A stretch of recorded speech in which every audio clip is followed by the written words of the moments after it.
오늘 읽은 말씀은 흔히 탕자의 비유, 또 잃은 아들의 비유라고 불리는 그런 말씀입니다. 아마 그리스도인이라면 이 비유를 모를 사람은 없을 겁니다. 설교를 통해서, 성경 공부를 통해서 굉장히 많이 들었던 본문입니다. 저도 교회 학교 시절을 통해서 이 이야기를 정말 많이 들었던 것 같아요. 그리고 목회자가 되어서는 이 본문을 가지고 많은 말씀을 선포했습니다. 그만큼 이 이야기는요, 예수님의 비유 중 가장 유명한 비유라고 할 수 있습니다. 그도 그럴 것이 누가복음의 특성상 누가복음은 가장 중요한 본문을 가운데 배치했습니다. 사도행전과 마찬가지로 누가복음은 가장 중요한 본문을 가운데 정중앙에 배치했는데요, 오늘 읽은 이 잃은 아들의 비유가 누가복음의 주제라고 할 만큼 정중앙에 배치된 말씀입니다. 그만큼 중요한 말씀이라고 할 수 있습니다. 그런데 이 비유를 우리가 자세히 읽다 보면 우리가 놓치고 있는 것들이 분명히 있다는 것을 보게 됩니다. 그것은 바로 둘째 아들과 아버지와의 관계뿐만 아니라, 사실 오늘 읽지는 않았지만 첫째 아들과 아버지의 관계도 있다는 거죠. 이야기의 많은 부분을 둘째 아들과 아버지와의 관계가 차지하고 있기 때문에 둘째 아들의 관심이 집중되고 있습니다. 하지만 오늘 읽지 않은 그 첫째 아들과 아버지와의 관계가 마지막 이야기로 마무리하고 있는 것들을 보게 되죠. 사실 이 비유는요, 누가복음 15장에 세 가지 비유가 나옵니다. 잃은 것들에 대한 비유입니다. 잃은 양의 비유, 잃은 드라크마의 비유, 그리고 오늘 읽은 잃은 아들의 비유. 이 세 가지 비유가 있는데 최종적으로 오늘 이 이야기 마지막, 우리가 읽진 않았지만 첫째 아들의 이야기가 그 대미를 장식하고 있고요, 그것이, 이 말씀이 과연 누구를 향한 말씀인지, 그리고 예수님이 이 비유를 누구에게 들려주고 계신지 알려주고 있습니다. 그러면 예수님께서 이 세 가지 비유를 들려주시게 되었는데 어떻게 그 시작을 하게 되셨는지 누가복음 15장 1절부터 3절에 있는 말씀을 함께 읽겠습니다. 시작. 세리들과 죄인들이 모두 예수의 말씀을 듣기 위해 모여들었습니다. 그러자 바리새파 사람들과 율법학자들이 크게 웅성거리기 시작했습니다. 이 사람이 죄인들을 맞아들여 그들과 함께 음식을 먹는다. 그러자 예수께서 그들에게 이런 비유를 들려주셨습니다. 지금 예수님은 세리들과 죄인들이 예수님의 말씀을 듣기 위해 찾아옵니다. 그리고 거기서 그들과 함께 식사를 하게 되죠. 음식 먹는 것들을 보고서 오늘 말씀처럼 읽은 것처럼 바리새파 사람들과 율법학자들이 예수님을 비난하는 거예요. 예수님이 잘못됐다고 이야기하는 거죠. 그리고 그들을 향해 예수님은 오늘 이 비유, 특별히 세 가지 비유 중 잃어버린 아들에 대한 비유를 들려주고 계신 겁니다. 그들은 예수님께서 말씀을 듣기 위해 모인 죄인들, 그들을 보면서 그 자리가 내 자리여야 한다고 생각했을 거예요. 그들이 생각하기에 예수님은 죄인들은 꾸짖으시고 쫓아내시고 자신들을 기쁘게 맞아주셔야 한다고 생각했을 겁니다. 왜 이들이 그런 생각을 하게 됐을까요? 그들은 바리새파 사람들이었습니다. 그리고 율법학자들이었습니다. 누구보다도 말씀에 정통한 사람들이었어요. 그러나 그들이 한 가지 알지 못했던 건 하나님의 마음을 그들은 알지 못했습니다. 하나님을 오해했습니다. 그래서 그들은 이러한 질문을 예수님께 하게 된 거죠. 우리는 둘째 아들만 잃어버린 아들인 줄 알았는데 사실 오늘 이 비유를 통해서 집에 있던 첫째 아들이 진짜 잃어버린 아들이었다는 것을 발견하게 됩니다. 왜일까요? 둘 다 아버지의 마음을 오해했기 때문이에요. 아버지의 마음을 알지 못했기 때문입니다. 물리적으로는 둘째 아들만 떨어져 있다고 생각되지만 실제적으로 둘째 아들뿐만 아니라 첫째 아들도 아버지와 떨어져 있었습니다. 아버지의 마음을 헤아리지 못했고 아버지를 오해하고 아버지로부터 멀어진 잃어버린 아들들이었습니다. 예수님께서 이 비유를 들려주신 이유는요, 그러니까 아버지의 마음, 그 하나님의 마음을 알지 못한 바리새파 사람들과 율법학자들 때문이었습니다. 그래서 잃은 양, 잃은 드라크마, 잃은 아들, 이 모든 잃은 것들에 대한 비유는 사실 잃어버린 것이 주인공이 아니라 사실 잃은 자의 마음, 그리고 다시 잃어버린 것을 되찾은 자의 마음에 대해서 자세히 조명해주고 있다는 겁니다. 이 비유의 진짜 주제가 바로 그것이죠. 그래서 모든 비유는 어떤 사람으로 시작을 합니다. 너희 중에 어떤 사람이 양 100마리가 있는데 그 중에 하나를 잃으면, 어떤 여자가 10드라크마가 있는데 하나를 잃으면, 어떤 사람에게 2 아들이 있는데, 그러니까 그 어떤 사람, 무엇인가를 잃었고 그것을 다시 되찾은 어떤 사람에 대한 이야기가 바로 이 3가지 비유에 나타나 있습니다. 예수님께서 오늘 이 비유를 통해서 아버지가 어떤 분이신지, 그리고 그 아버지의 마음이 어떤지를 우리에게 전해주고 계십니다. 제가 회복사역을 하면서 특별히 아버지로부터 상처를 받은 많은 분들을 보게 됩니다. 그래서 그분들의 삶의 모습들을 보면요, 아버지로부터 받은 상처 때문에 왜곡된 삶의 형태들을 띠게 되는 것을 많이 보게 되죠. 어린 시절 겪었던 아픔과 고통, 그래서 어떤 분들은 이런 생각을 갖고 계신 분들이 있어요.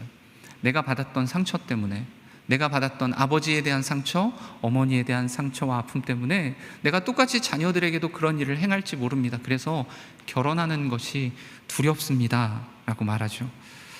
어렸을 적 부모로부터, 가정으로부터 육체적인 학대 또는 정서적, 정신적인 폭력을 경험한 사람들, 그들에게는 영혼의 그늘이 드리워져 있는 것들을 보게 되죠. 그런 분들에게는요, 부정적인 자아 정체감이 형성되어 있습니다. 어떤 분들은 그래서 이러한 상처가 있는 분에게 이렇게 말하죠. 그러한 폭력을 경험한 사람들은 영혼의 고향을 잃어버린 사람이다 라고 표현하기도 합니다. 부모님들은요, 사실 부모라는 존재가 자녀들에게 언제나 찾아가면, 그곳에 가면 내 마음을 다 털어놓을 수 있고 내 존재가 온전히 받아들여지는 그런 고향을 느끼게 해야 한다고 말합니다. 그런데 가정으로부터 아픔을 겪은 사람들은요, 그들이 언제든 돌아갈 수 있는 그 영혼의 고향을 빼앗긴 사람이다 라고 말할 수 있습니다. 오늘 둘째 아들은요, 그가 비록 아버지에게 모욕을 주고 재산을 다 빼앗고 허랑방탕하면서 다 탕진했습니다. 그럼에도 불구하고 그는 다시 돌아갈 고향을 잃지 않았던 사람이에요. 아버지에게 돌아갑니다. 18절부터 20절에 있는 말씀인데요, 함께 읽겠습니다. 18절부터 20절에 있는 말씀, 시작. 내가 일어나 아버지에게 돌아가 말해야겠다. 아버지, 제가 하늘과 아버지께 죄를 지었습니다. 저는 더 이상 아버지의 아들이라 불릴 자격이 없으니 그저 하나의 일꾼으로나 삼아 주십시오. 그러고서 아들은 일어나 아버지에게로 갔다. 네, 여기까지 읽겠습니다. 그래서 저는 부모님들에게 하트스쿨을 통해서 또 만나는 부모님들에게 이런 말씀을 전해드립니다. 재산을 물려주는 것보다 아이들에게 정말 믿음의 유산을 심어주어야 되는데, 더 중요한 건 자녀들이 언제나 돌아와서 자신의 마음을 다 터놓고 기도 제목을 나눌 수 있는 영혼의 고향이 되어주라고 부탁의 말씀을 드리곤 합니다. 얀 우베 로게라는 독일의 아동 청소년 교육 전문가가 있습니다. 그는 일상 가운데 수행되어야 할 교육의 중요한 핵심을 4가지로 요약하고 있는데요, 첫 번째는 아이들이 자기의 감정에 충실할 수 있도록 도와주어야 한다는 겁니다. 아이들이 아무리 어리다고, 아이들이 어린아이라고 그들이 느끼고 있는 감정, 그들의 생각을 무시하지 말아야 한다는 거죠. 아이들이라고 해서 어른들과 똑같은 감정을 느끼지 못한다는 것이 아니라는 겁니다. 그들도 어른들과 같은 행복감, 그리고 기쁨, 실망과 절망, 슬픔과 분노의 감정을 느낍니다. 그래서 그것을 그대로 인정해 주어야 합니다. 내가 뭘 한다고 그러니? 라고 말하기보다는 화가 난다면 너 화가 났구나, 뭐 때문에 화가 났니? 라고 그들의 감정을 그대로 인정해 주어야 한다는 겁니다. 두 번째는요, 아이들이 성장하는 속도를 참을성 있게 지켜보는 인내가 필요합니다. 아이들을 몰아대지 말고 아이들이 좀 성장할 수 있도록 그 아이들의 속도에 맞게, 아이들이 발달 과정이 좀 느릴 수가 있어요. 말이 느릴 수도 있고 또 성장 과정이 느릴 수도 있습니다. 근데 갑자기 아이들이 자랄 수 있거든요. 그래서 그 아이들이 자라는 시간들에 맞춰서 성장하는 속도에 따라 인내하고 기다려주고 함께 동행하라는 겁니다. 세 번째는요, 아이들로 하여금 스스로 불완전해질 수 있는 용기를 내도록 해 주어야 한다는 겁니다. 그래야 아이들이 독립적으로 살아갈 수 있다는 거죠. 그때그때마다 불완전해지고 또 실패할 때마다 그것을 교정해 주려고 할 때 아이들은 무엇을 시도하려고 하는 용기조차 내지 못하게 될 때가 있습니다. 교육학자들이 실험을 했는데요, 방을 두 개를 두고 A 그리고 B방에 각자의 또 엄마와 자녀들이 들어가도록 했습니다. 그리고 아주 어려운 퍼즐을 그 자리에 놓은 거예요. 그걸 풀도록 한 거죠. 아이가 퍼즐을 가지고 노는데 엄마가 어떻게 반응하고 행동하는지를 살펴봤습니다. 그런데 A방에서 아이가 퍼즐을 가지고 노는데 망친 거예요. 제대로 못 맞추는 겁니다. 그런데 A방 엄마는요, 아이가 어떻게 하든지 그냥 옆에서 바라보면서 웃어주는 겁니다. 가만히 지켜보는 거예요. 아이를 도와주지 않고 아이가 하는 행동을 가만히 바라보며 웃어주었습니다. 반면 B방의 엄마는 아이가 퍼즐을 잘 못 맞추자 바로 가서 이리 와봐, 엄마가 해줄게, 그러면서 엄마가 다 맞춰버렸어요. A방과 B방 두 가지 경우가 있는데요, 두 방의 아이 중 어떤 아이가 더 자존감이 높았을까요?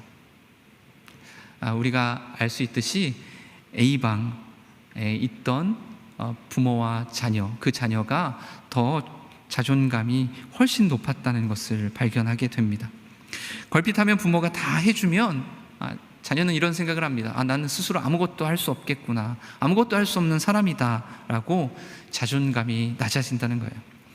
네 번째는요, 경계를 정해 주어야 한다고 말합니다. 세상 만사 모든 것이 자기 뜻대로, 자기 생각대로, 자기 마음대로 하는 것이 아니라 어떤 특정한 경계를 지어줌으로써 모든 것이 마음대로 되는 것이 아니라는 것을 가르쳐 주어야 한다는 거죠. 그래야 그 아이가 참된 자유를 누릴 수 있게 됩니다. 그리고 안 되는 것이 있다는 경계를 아는 사람이야말로 참된 성숙을 이루어갈 수 있게 됩니다.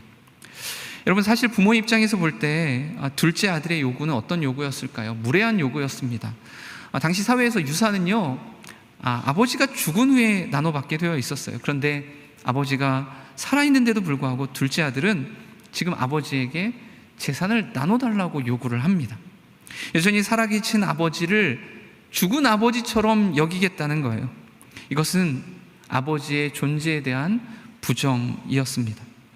둘째 아들의 요구에 대해서 아버지는 어떠했을까요? 아버지의 마음은 아마 아팠을 겁니다. 상처받았을 거예요. 그런데 놀랍게도 오늘 말씀을 통해 볼 수 있는 아버지는 아무 말 없이 아들들에게 재산을 나누어 줍니다. 둘째가 어떤 생각을 갖고 있고 어떤 계획을 갖고 있든지 간에 그것을 그대로 인정해 준 거죠. 그의 생각과 계획과 감정을, 그의 전 존재를 인정하고 받아들여 줍니다. 존중해 줍니다. 여러분, 여기 있는 아버지가 정말 몰라서, 정말 멍청해서 아들에게 재산을 나눠준 것일까요? 아닙니다. 아버지는 틀림없이 그 아들의 미래가 어떤지를 알고 있었을 거예요. 재산을 가지고 집을 떠나면 그 아들이 분명 고생할 것을 알고 있었을 겁니다. 많은 재산 흥청망청 다 쓰게 될 거고, 가지고 있던 돈이 다 탕진된 후에는 그가 세상의 잔혹함과 냉정함을 깨닫게 될 것이다 라는 거죠. 그리고 그의 마음에 비참함과 공허함이 찾아오게 될 것을 알고 있었을 겁니다.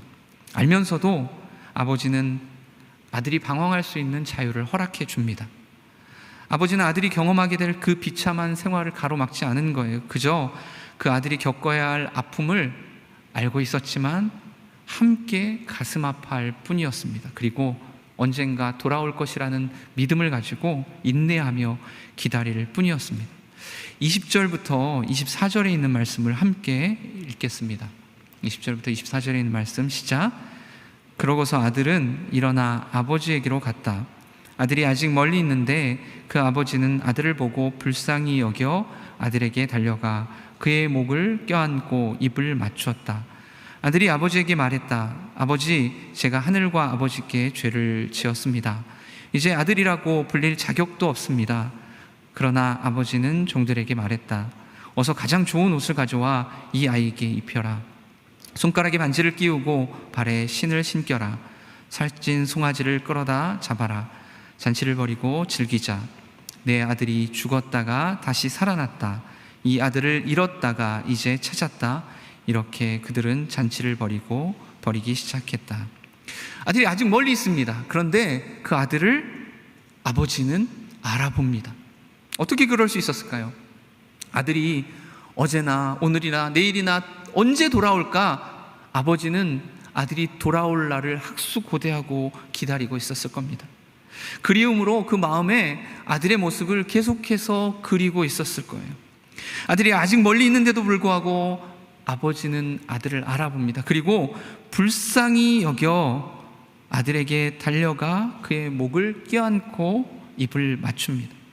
여기서 불쌍히 여겨라는 단어는 아주 강력한 감정을 표현한 단어입니다. 이 말은요, 창자라는 단어에서 유래했어요. 고대인들은 인간의 가장 깊은 감정이 창자에 머문다고 생각했습니다.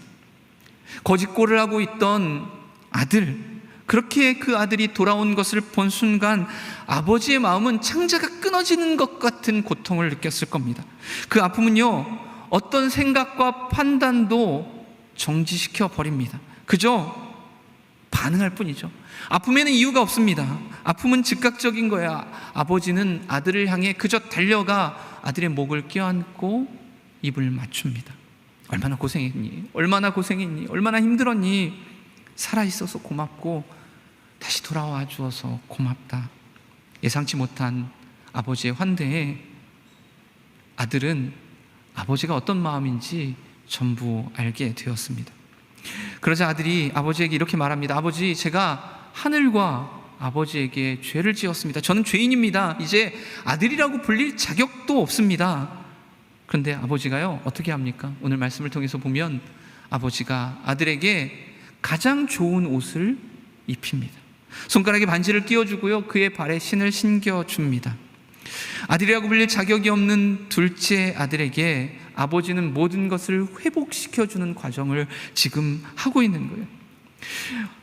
옷을 입히는 것, 그의 정체성을 회복하고 자존감을 높여주는 일이었습니다. 고대 시대의 반지는요, 그냥 반지가 아니라 바로 인장 반지였어요. 어떤 것을 결정할 때 그 도장과 같은 역할을 하는 것이 반지였습니다. 그러니까 권세와 권위를 상징하죠. 아들로서의 권위, 권세를 회복해 줍니다. 그리고 당시의 신발은 자유인들만 신는 거였어요. 종은 신을 수 없었습니다. 종이었던 신분에서 참된 자유인으로 신을 신겨서 회복시켜 주는 거죠. 그리고 거기서 끝난 것이 아니라 아들을 위해, 그리고 아들이 온 그 기쁨 때문에 많은 이웃들을 초청해서 잔치를 벌이게 됩니다. 여러분, 이것이 아버지의 마음이었습니다. 아들의 실패를 자신의 실패로 여기고 아들의 아픔을 자신의 아픔으로 여기는 긍휼한 마음, 그 안타까운 마음, 불쌍히 여기는 마음, 그리고 그가 아버지께 돌아와 회개하자 모든 것을 회복시켜 주는 거예요. 뿐만 아니라 기쁨을 이기지 못해서 사람들을 초대해 그와 함께 잔치를 벌이게 됩니다. 여러분, 잃은 양 한 마리를 찾은 사람도, 한 드라크마를 찾은 그 여인도 모두 기뻐서 마지막은 주변의 이웃들을 초청해서, 지인들을 초청해서 잔치를 벌이게 됩니다. 그러면서 하늘에 회개할 것이 필요 없는 99명의 의인보다 회개하는 죄인 한 명을 두고 더 기뻐할 것이다 라고 말하는 거죠. 회개하는 죄인 한 사람을 두고 천사들도 기뻐할 것이다 라고 말합니다. 이것이 아버지의 마음이라는 겁니다. 그런데 여기에 아버지의 마음을 이해하지 못하는 한 사람이 있습니다. 바로 첫째 아들입니다. 첫째 아들은요, 밭에서 일하다가 집으로 돌아옵니다. 그런데 집에서 흥겨운 소리가 나는 거예요. 음악 소리가 들리고 춤추는 소리가 들려옵니다. 종으로부터 동생이 돌아왔다는 소식을 듣게 돼요. 아버지가 잔치를 열었다는 말을 듣게 됩니다. 그리고 그 이야기에 첫째 아들은 화가 치밀어 오릅니다. 그는 집에 들어가지 않았습니다. 집에 들어갈 수 없었어요. 너무나 화가 났습니다. 둘째 아들을 기다리느라 늘 집 밖에서 서성였던 그 아버지, 이번에는 그 첫째 아들을 달래기 위해서 집 밖으로 다시 나옵니다. 그러자 첫째 아들이요, 아버지에게 화풀이를 하는 거예요. 보세요, 아버지, 제가 아버지에게 뭐 잘못한 거 있습니까? 저는 아버지의 말씀 잘 지켰어요. 그리고 아버지가 하라는 대로 다 했습니다. 그런데 제게는 친구들과 함께 먹으라고 염소 새끼 한 마리 주신 적이 있습니까? 그런데 아버지, 재산을 다 탕진하고 온 이 둘째 아들에게는 모든 것 다 주시고 회복해 주시고 뿐만 아니라 잔치를 벌이신다니 이게 말이 됩니까? 라고 아버지에게 불만을 제기합니다. 하소연합니다.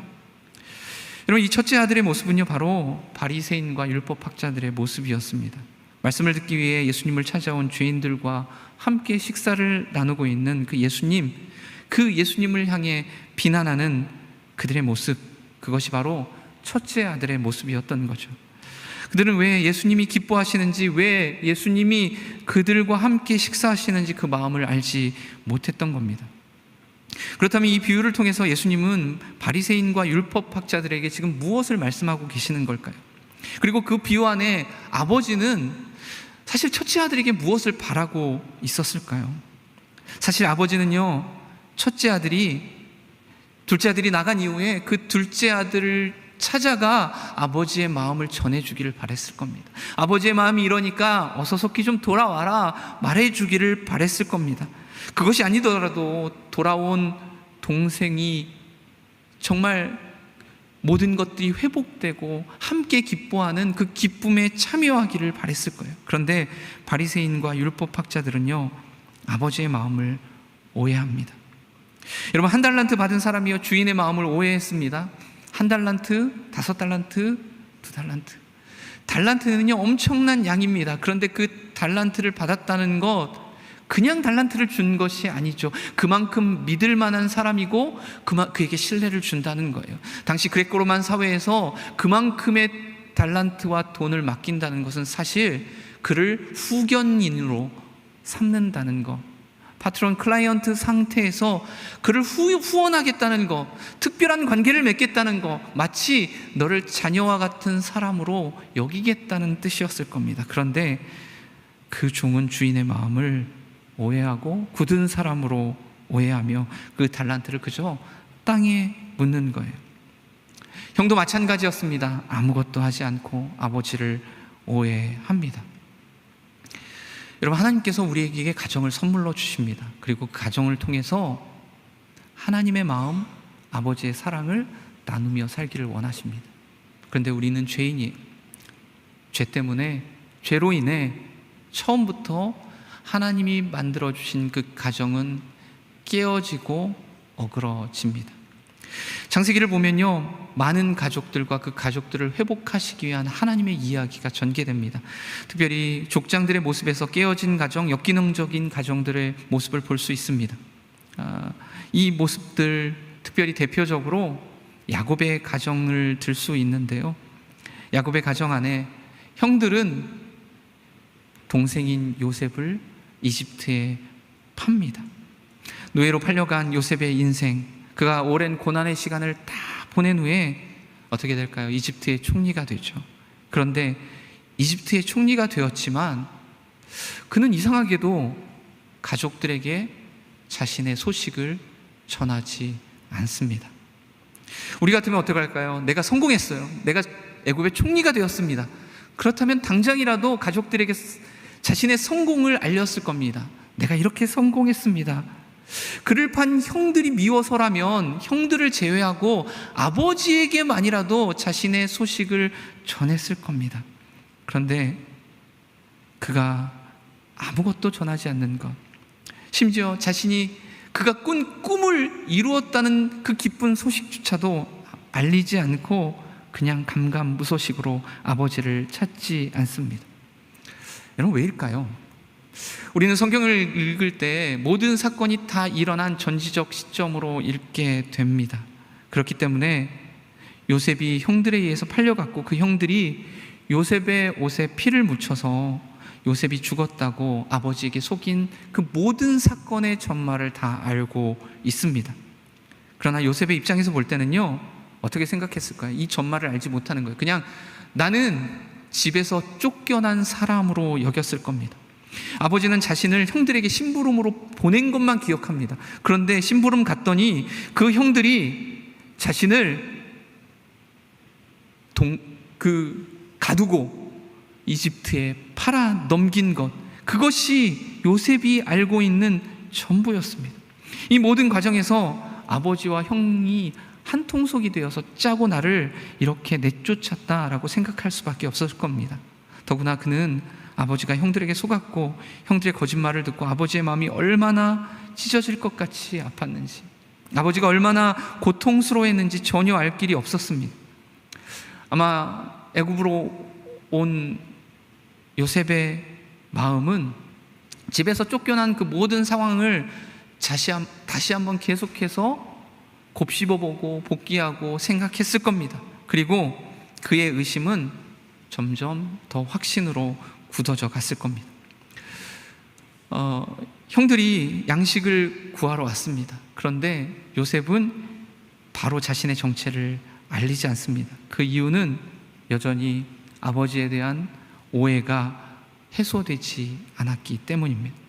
요셉은 여전히 형들과 거리를 두고 있었습니다. 그런데 절도 혐의로 체포된 동생 베냐민을 놓아달라고 탄원하는 유다에게서 요셉은 그동안 모든 오해가 해소되고 아버지의 마음, 그 진실을 깨닫게 됩니다.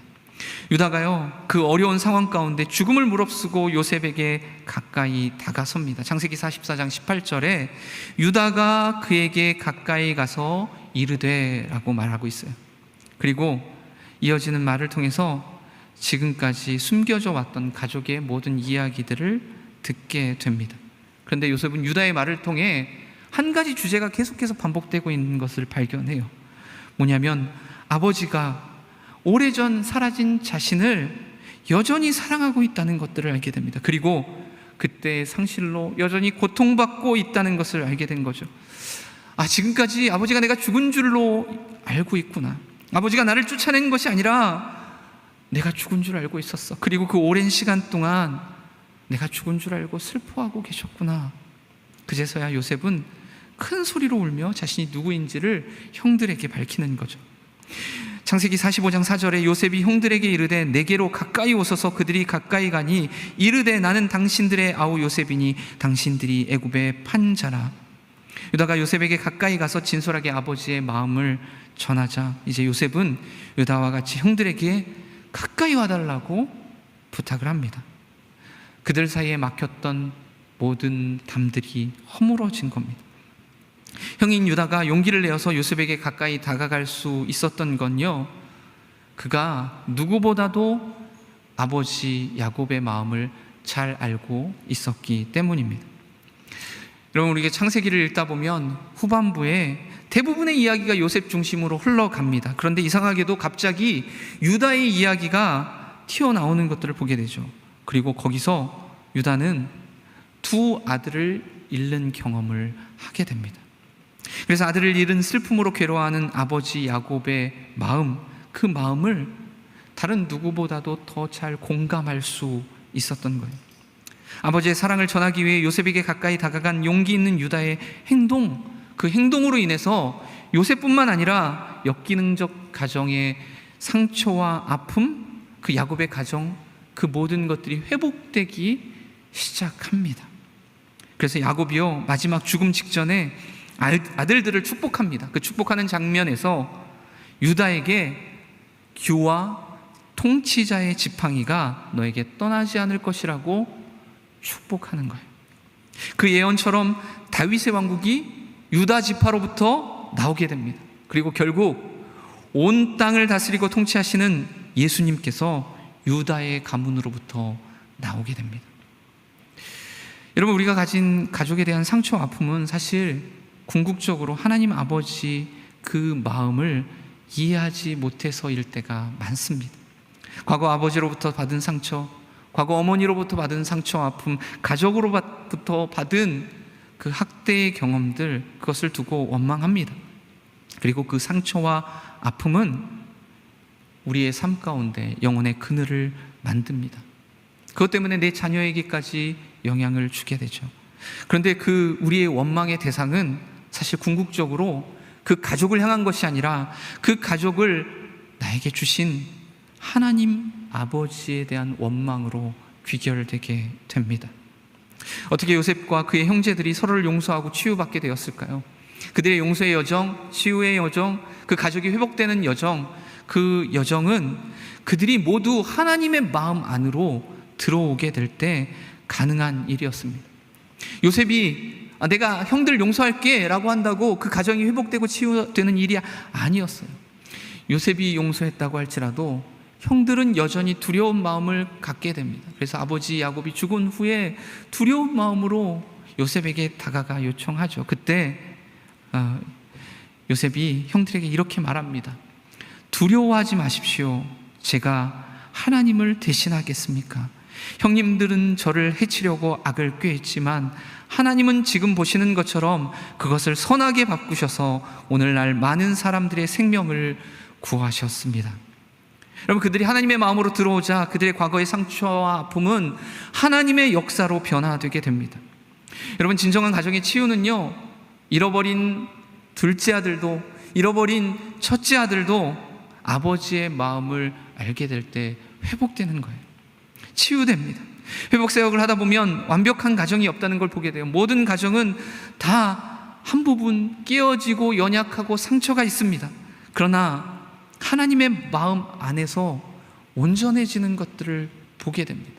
우리의 가정의 문제, 아버지, 어머니의 문제가 해결될 때 해결될까요? 자녀들의 문제가 해결될 때 해결될까요? 아닙니다. 아버지의 마음을 알 때 해결되는 거예요. 과거의 문제를 해결하려고 한다고 해서 과거가 변하거나 바뀌지 않습니다. 그저 하나님의 마음을 알 때 그 가정이 치유되고 회복되는 것들을 보게 됩니다. 우리에게 그 하나님의 마음을 알게 하시려고 하나님께서 맏아들 되시는 그 아들 예수 그리스도를 이 땅에 보내주셨습니다. 예수 그리스도의 그 마음, 예수 그리스도를 통해 우리는 하나님 아버지의 마음을 깨닫게 됩니다. 예수님을 만나야 가정이 치유되고 회복됩니다.